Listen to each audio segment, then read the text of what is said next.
Hola, bienvenidos a TMT Conversaciones. Estamos aquí en la hemeroteca del CCK, donde hoy vamos a charlar con Carolina Vera, que es doctora en Ciencias de la Atmósfera e investigadora principal del CONICET. Carolina, ¿cómo va? ¿Qué tal? ¿Todo bien? Carolina, ¿qué es exactamente el cambio climático? Cambio climático es un término que engloba una alteración que las actividades humanas están produciendo en el clima.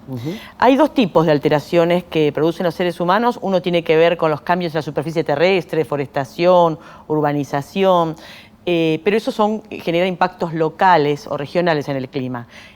La otra actividad tiene que ver con la emisión de los gases llamados de efecto invernadero, que existen naturalmente en la atmósfera: dióxido de carbono, metano, óxido nitroso, pero que el uso de combustibles fósiles como el petróleo, el carbón, actividades agrícolas, basura, emiten más cantidad de esos gases a la atmósfera y por ende están exacerbando el efecto invernadero natural de la atmósfera, aumentando la temperatura global del planeta. ¿Por qué hay quienes niegan, cuando hay tanta evidencia científica sobre estos fenómenos, la existencia del cambio climático? El cambio climático se especuló a principios del siglo XX. Los investigadores empezamos a alertarlo alrededor de los 60, 70, donde todavía era algo que era algo posible en el futuro, y entonces en esa época empezaron a aparecer escépticos, que se los llama, primero en la comunidad científica, luego ya en la opinión pública, donde decían esto ya pasó en el pasado, en otros momentos hubo más gases de este tipo, pero cuando las evidencias fueron aumentando, fueron siendo cada vez más coherentes, ya no quedan escépticos en la comunidad científica que nieguen el cambio climático. Quedan muy pocos, y yo creo que en la comunidad científica no hay nadie serio que no atribuya este calentamiento global, por eso acordado por todos, que es debido a las actividades humanas. ¿Cuáles son las consecuencias del calentamiento global, las que ya vemos y las que podrían venir? Claro, el calentamiento global, esto es decir, hoy estamos en un mundo que es 1 grado más caliente globalmente que a inicios de la era industrial, allá a fines del siglo XIX. Pero regionalmente se refleja en diferentes formas. En todos lados se ve este aumento de las tendencias de la temperatura mínima, ¿no? Por ejemplo, en verano, ahora en Argentina, excepto en Patagonia, las chances de que la temperatura de noche esté por debajo de los 24 grados es raro, excepto que la variabilidad natural del clima produzca transportes, ¿no? Hay indicadores de aumento de la frecuencia e intensidad de eventos extremos de temperatura, como las de calor y de lluvia. Hoy por hoy en la Argentina, ante un pronóstico de nuevo, porque son fenómenos naturales que están siendo modulados por este calentamiento, por este cambio climático de origen antropogénico. Entonces, ahora, ante un pronóstico de una ola de calor, las chances de que supere ciertas temperaturas son más altas, y lo mismo ocurre con la lluvia, ¿no? Que ahora todos percibimos que cuando hay más frecuencia de estos eventos vigorosos, intensos. ¿Es más difícil de pronosticar? Esa es una buena pregunta. En escala de pocos días y dentro de un día, yo no creo que el cambio climático, no hay evidencia de que haya influido en la capacidad de predecir. La atmósfera en buena parte es caótica, entonces tiene límites para la predictibilidad. Ahora, cuando nos vamos a escalas más largas, es decir, en un año, y vamos a tener un verano más caliente, más frío, o va a ser más lluvioso, más seco, allí el calentamiento global está ayudando a predecir en algunas regiones, porque ya está como condicionando el clima de una determinada manera. Es que los meteorólogos no le pueden echar la culpa al calentamiento global. No, de los pocos días no. Y a futuro, que te preguntaba qué impacto puede haber, digamos, ¿no? Como esto está ligado a la cantidad de emisiones que realiza la comunidad global, y entonces hoy las emisiones nos están llevando a un mundo que, si seguimos con este nivel de actividades socioeconómicas y de emisiones asociadas, llegaríamos a un mundo alrededor de unos 4 grados para fines del siglo XXI. Con el Acuerdo de París, que se firmó en el 2015, los países se comprometieron colectivamente a tratar de realizar acciones para mantener ese calentamiento global por debajo de los 2 grados. Ya presentaron propuestas, y con esas propuestas los investigadores han estimado que se llegaría igual a un mundo de 3 grados. Es decir, las acciones climáticas han crecido, pero todavía no son lo suficientemente ambiciosas. Y en esos mundos de 2, 3, 4 grados aumentan de nuevo los impactos. Es decir, mayor frecuencia de ola de calor, mayor frecuencia de eventos extremos, en algunos lados más lluvia, en otros lados más sequía, se exacerba los impactos, ¿no? ¿Y qué están haciendo los países para atenuar eso? ¿Se están poniendo de acuerdo? Pareciera, cuando uno está alejado del detalle del tema, que hay como muchas diferencias, que hay quienes dicen, yo todavía no me desarrollé, tengo muchas emisiones por generar, otros que dicen, no, bueno, no es tan así, no es tan grave, podemos todavía seguir produciendo con estas tecnologías. ¿Hay acuerdo o no hay acuerdo? El Acuerdo de París de diciembre de 2015, porque hubo otros previos, por ejemplo, uno se llamó Protocolo de Kioto, claro, y que tuvo de nuevo un cierto progreso, pero fue insuficiente, y ahora con el Acuerdo de París, este esfuerzo de mantener por debajo de los 2 grados habla de las responsabilidades comunes pero diferenciadas. Ya hoy por hoy estamos en un problema, el problema creció tanto que ningún país puede no hacer nada.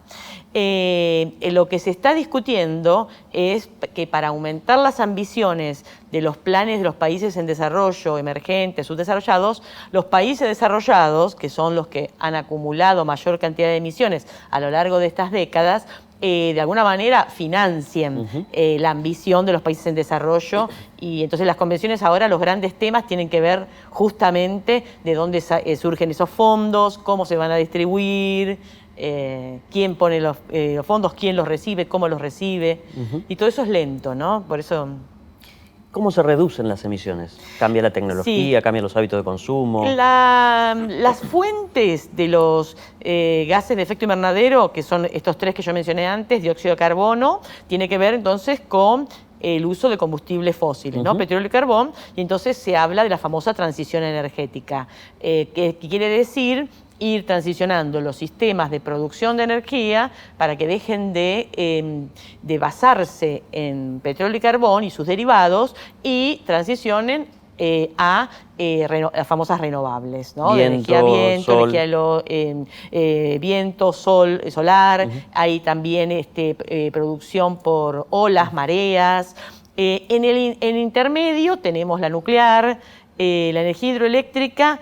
No resultó tan limpia como se pensaba, porque igual es una buena transición, si uno deja de usar petróleo y carbón y pasa, pero hay que hacerlo con cuidado, porque uno está inundando una gran zona y entonces tiene un impacto ambiental en la zona, pero además uno tiene que tener cuidado de, supongamos que en las zonas tropicales se ha mostrado que hacer estas represas, y si uno no limpia la vegetación que había en esa zona e inunda, un bosque bajo agua emite muchísimo metano, que es un gas de efecto invernadero. Entonces, lo que compenso de dejar de usar petróleo, lo capaz que lo estoy emitiendo en metano. Entonces, es muy cuidadosa esa ecuación con la hidroeléctrica, pero es una transición. Pero al futuro debería ser eólica, solar, mareomotriz, ¿no? También por biocombustible, ¿no? Por ejemplo, la quema de hecha en un proceso de captura de gases, de basura, de desechos, eso son los famosos biogeneradores. ¿Alguna vez también se cuestionó la quema de basura? Cuando eran los basureros a cielo abierto, imagino. Exactamente. Lo que estamos hablando ahora son como calderas que tienen circuitos cerrados, donde no se emite los gases de la combustión, ¿no? de los desechos o lo que sea que uno va a producir ahí, se usa para generar energía.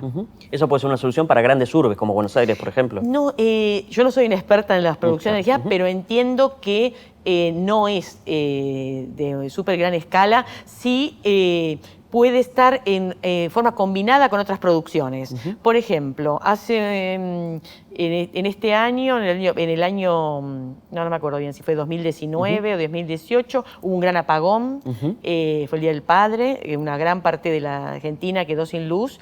Hubo un pueblo, salió en las noticias, que tenía luz, y era porque tiene una producción de maní, y La cáscara. generan energía a través de el tratamiento de la cáscara, y eso alimentó todo el pueblo. Entonces hay círculos virtuosos entre producción de maíz para dar de comer a cerdos y los desechos generas energía, pero tienen que ver más en el ámbito rural, ¿no? ¿Cuál es el papel de la Argentina en este generar y reducir gases de efecto invernadero? La Argentina no está en los primeros dos, pero tampoco está al final de la cola como la gente lo piensa. Las emisiones de Argentina hoy por hoy la ponen más o menos en un lugar 20, 21, por ahí, de 197 países. Es decir, y si dividimos, eso de emisiones totales, si dividimos por el número de habitantes, Subimos, los argentinos y argentinas emitimos más que una persona de Alemania o de China. Entonces, y tenemos un 53% de las emisiones asociadas al sector energético, pero también alrededor de un 37, 38, va variando con los años, asociado a la actividad agrícola. Que poca gente lo vincula, ¿no? Porque el campo verde, claro, no deberías generar. Y ahí está asociado con la deforestación, estamos perdiendo captura de carbono, la ganadería, que está siendo muy ineficiente. La Argentina tiene mucho para mejorar su producción ganadera, porque eso podría ser más eficiente, decir que tenga más rindes y a su vez emitir menos, y hay otras prácticas agrícolas que también deberían mejorarse. ¿Y está evolucionando la Argentina en eso? Porque de hecho el sector agropecuario es un sector de mucha incorporación de tecnología también, contrariamente de lo que se cree, por ejemplo con la siembra directa o este tipo de cuestiones. El paquete tecnológico que mantiene hoy la agricultura intensiva ya se ha comprobado que tiene mucho impacto ambiental. No solo es asociado a las emisiones, sino también la calidad de agua, la calidad de suelos, desgaste de los suelos, degradación. La Argentina ahí tiene que hacer una profunda reflexión porque se están usando 5 veces más agroquímicos que en Estados Unidos, por ejemplo. Entonces, que también es extensiva. Claro, estamos comparando con agricultura intensiva, ¿no? Entonces, la Argentina se merece una reflexión en el tema. ¿Qué pasa con las políticas públicas? ¿Este es un tema de la agenda de los políticos o es un tema menor o es decorativo? Está bien hablar de estos temas, pero después no se hace mucho. En un país como la Argentina, el tema primero es la economía, ¿no? Entonces primero hay que atender la crisis, atender la pobreza, y estos temas ambientales siempre tienen un papel menor. Pero hay dos cuestiones que los están elevando en la agenda. Uno tiene que ver con la agenda internacional. Entonces hay presiones, compromisos colectivos del planeta donde dicen que tenemos que ir a un planeta más sustentable, no solo desde el punto de vista del cambio climático, sino también de la biodiversidad, del agua, la desertificación de los suelos. Hay un gran diálogo global donde muestra que hay que apuntar a ese famoso desarrollo sustentable. Y que también Naciones Unidas estableció las 17 metas o objetivos de desarrollo sustentable, donde la acción del clima es la número 13, pero está erradicación de la pobreza, igualdad de género, educación. Entonces, realmente uno tiene que ir a un mundo socialmente justo, ambientalmente, digamos, en armonía con el ambiente y en balance económico. Entonces, está creciendo porque también la comunidad, ¿no? Estamos viendo los jóvenes que están en las calles pidiendo mayor acción en este tema, las comunidades, por el impacto que está teniendo el sistema agrícola y también otro tipo de industrias contaminantes, ¿no? Entonces, el tema está desde abajo y de nivel internacional. Lentamente el gobierno nacional está tomando algún interés y ciertamente los municipios lo tienen en la trinchera, ¿no? Que es donde vive la gente. Entonces es muy complejo, pero está creciendo, creo yo. Carolina, después de la pausa, quiero que hablemos de esas imágenes apocalípticas que a veces aparecen, por ejemplo, la suba del nivel del mar que inunda las ciudades, pero eso va a ser después de este corte.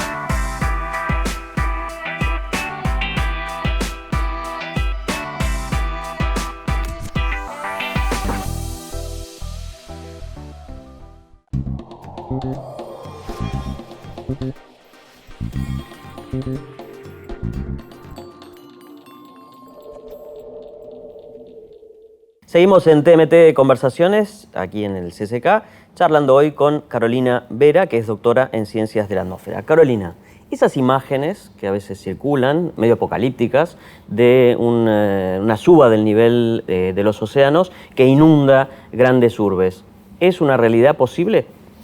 El aumento del nivel del mar es una de las evidencias más claras del calentamiento global. Desde el inicio de la era industrial hasta la fecha, aumentó en promedio 20 centímetros, que puede resultar poco porque dice, 20 centímetros nada, pero si uno lo suma de nuevo a la variabilidad natural, uno tiene una sudestada, ¿no? Que el viento afecta a las olas y las olas hacen penetrar el agua en la Ciudad de Buenos Aires, por ejemplo, no es lo mismo hacerlo con el nivel del agua a 20 centímetros más alto, ¿no? Entonces eso ha venido aumentando la peligrosidad y las proyecciones indican que si se continúan las emisiones producidas por las actividades humanas, se puede superar varios metros de altura. Entonces es una realidad que varias zonas costeras del mundo pueden estar bajo agua. Lo que falta ahí es que los seres humanos tienen capacidad de adaptarse. Entonces, tomemos Holanda, tomemos, no sé, yo trabajo en ciudad universitaria y delante de mi ventana hay unas protecciones acrecidas. Los seres humanos nos vamos a adaptar y haremos obras de manera tal que impidamos eso. Lo ideal sería entonces enfocarnos en la causa y no dejar que lleguemos a esa situación. Pero no está descartado si no tenemos éxito en las ambiciones. Pero donde está más complicado son en los países insulares. Hay países insulares en el Pacífico Sur, allá de Polinesia para el sur, o zonas del Caribe, donde el nivel de la altura de esas islas con respecto al nivel del mar es muy bajo y son islas pequeñas, o sea, corren riesgo de desaparecer. Es por eso que los países insulares fueron los que casi no firmaban el Acuerdo de París, porque ellos decían que con un calentamiento global de 2 grados, las proyecciones que los informes del panel intergubernamental de cambio climático, del cual yo formo parte también, estaban dando, ellos iban a quedar bajo agua. Entonces, están también tratando de hacer esfuerzos para que no supere el 1,5 grados. Pero el 1,5 grados es mañana, va a ser un poco difícil que no. Ahí hay un aspecto también central, más allá de lo que sucede en países insulares, en nuestros países, con lo que tiene que ver con la mitigación, ¿no? Con obras para mitigar, porque también hay a veces una postura que es, bueno, son las inclemencias del tiempo, ¿no?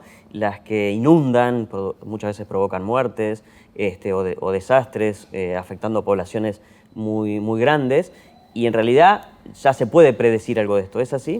Sí, una aclaración es que en general en el ámbito del cambio climático se usa la palabra mitigar para cuando nos referimos a reducir las emisiones. Claro, mitigar en serio. Claro, mitigar las emisiones. Y hablamos de adaptarnos. Okay. Entonces, adaptarnos podemos utilizar obras, ¿no? Pero la realidad... con el cambio climático, tomemos el caso de Argentina, ¿cuáles son las obras típicas? Tienen que ver con el agua, o es para frenar las inundaciones, o es para colectar agua porque hay sequía, ¿no? Tenemos los dos casos. Si nos concentramos en la parte del país del este, donde hay un aumento significativo de las lluvias intensas que dan lugar a inundaciones, y eso se proyecta a futuro, entonces están haciendo obras, y es correcto, pero hay un límite para la adaptación. Las obras tienen un problema, y es que a veces tardan 20, 30 años en realizarse. Entonces se planean con un clima que quizás no es el correcto. Y entonces cuando, por ejemplo, la canalización, el aumento de la canalización de la Ciudad de Buenos Aires, que ha mejorado bastante las inundaciones urbanas, si vamos a un mundo de 2 grados o más, podría no ser suficiente y podríamos volver a tener las inundaciones frecuentes, ¿no? ¿Qué pasó con la capa de ozono? Que era un tema de mi infancia. Claro. Con la capa de ozono, de nuevo, el ozono es un gas que compone la atmósfera que abunda alrededor de los 10-12 kilómetros de altura, en lo que se llama la estratosfera, y tiene un papel muy importante porque la abundancia del ozono en esa altura, en la estratosfera, permite la absorción de buena parte de la radiación ultravioleta, que es bastante nociva para los seres vivos, ¿no? Y entonces hubo actividades industriales en los 70, hasta los 70, 80, que utilizaban unos compuestos de cloro para los propelentes, los aerosoles, también en las heladeras, combustible de aviones y demás. Se comprobó, y eso fue un premio Nobel, que destruía ese gas, ese compuesto del cloro que quedaba en la atmósfera, destruía el ozono, destruye el ozono estratosférico. Y entonces estaba produciendo esta disminución, el famoso agujero de ozono. Pero ya por el año 87 se firmó el Protocolo de Montreal, donde los países acordaron dejar de usar ese compuesto de cloro, y hubo una empresa llamada DuPont que encontró una alternativa barata. Entonces es un ejemplo, porque ahí hubo una alternativa barata que era otro compuesto llamado HFC, basados en flúor, y qué sé yo. Se empezó a usar eso, todo el mundo cambió rápidamente. Bueno, ahora se comprobó que ese también es un gas de efecto invernadero. Entonces ahora hay otro protocolo que se llama de Kigali, que está tratando de dejar de usar de ese y utilizar otro. Pero bueno, el ozono... ¿Se regeneró o no? Sí, todavía estamos en un mínimo. Las proyecciones indican que si la humanidad sigue sin destruirlo, llegaríamos a la recuperación, a los niveles originales, allá entre el 2030 y 2040. Pero en el último año hubo algunas evidencias que China estaba emitiendo de nuevo más. Entonces, pareciera que vamos a la recuperación, pero hay que controlarlo permanentemente. ¿Quién hace esa vigilancia? La Organización Meteorológica Mundial, principalmente, es un organismo de Naciones Unidas que engloba todos los servicios meteorológicos del mundo, las agencias y muchas también agencias de ambiente y de agua, que hay estaciones de vigilancia meteorológica en distintos lados del mundo. Por ejemplo, en la Argentina tenemos uno en Ushuaia, donde tenemos el flujo de los oestes, que viene a aire como limpio del Pacífico, y uno puede entonces ir viendo que hay en la atmósfera, pero también, eso por un lado, ¿no? Pero también cada país tiene que controlar a través de sus leyes de protección ambiental lo que emiten sus industrias, el uso doméstico. Entonces hay un balance, hay distintas fuentes de información, ¿no? ¿Lo hacemos? ¿La calidad de los controles es buena? La de los servicios meteorológicos es muy buena, tiene protocolos, pero depende mucho del presupuesto. Entonces, una de las cosas que a los meteorólogos, ¿no?, nos preocupa más en las crisis económicas es cuando se decide recortar esas observaciones, porque es un hueco que no lo puedes recuperar más. Entonces, ahí hay una cierta preocupación. Un vacío estadístico, ¿no? Claro.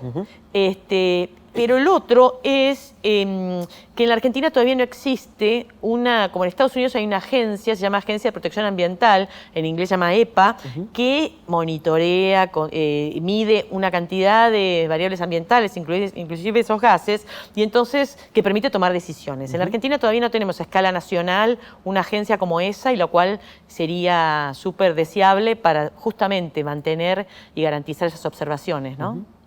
Todo muy lindo con los gobiernos, con la política local, los municipios, pero ¿qué puede hacer cada persona para hacer su aporte a mitigar, ahora sí, el cambio climático?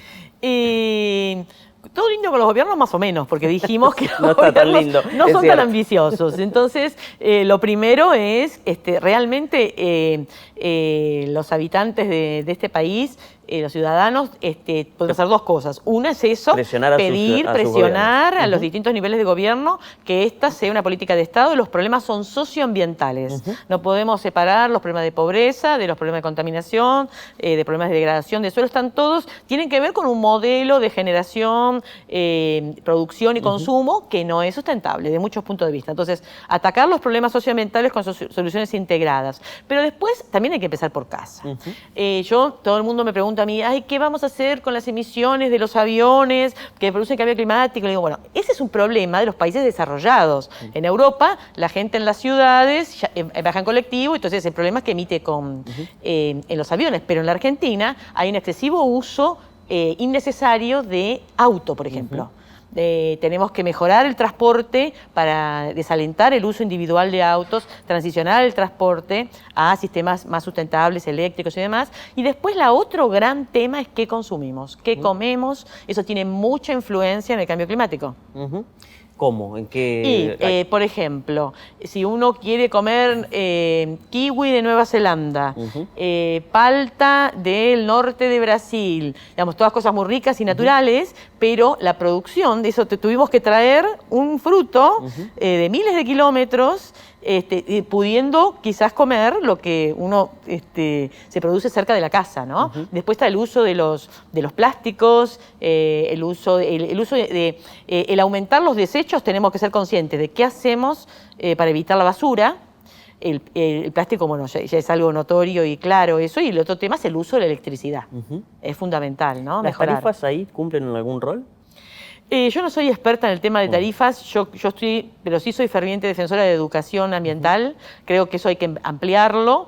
Las nuevas generaciones son mucho más conscientes porque están recibiendo una mayor educación de las consecuencias que tiene nuestro estilo de vida en el ambiente. Un último consejo, que ya es la última pregunta, sobre qué hacer. ¿Más educación? ¿Presionar a los gobiernos? Sí, esencialmente el tema de la educación ambiental es fundamental, porque no se da, hasta inclusive en muchos países de Europa nuevamente que están como más avanzados esta temática, están recién ahora incluyendo materias de cambio climático o que aparezca claramente en la currícula de las distintas carreras, y el tema de ambiente, salud, ¿no? Modo de vida, eso tiene que estar en la educación porque va a tener una consecuencia mucho más directa después en nuestras acciones. Carolina, muchas gracias. No, un gusto. Estuvimos aquí en TMT Conversaciones, en el CCK, en la hemeroteca, charlando con Carolina Vera, doctora en Ciencias de la Atmósfera, investigadora principal del CONICET.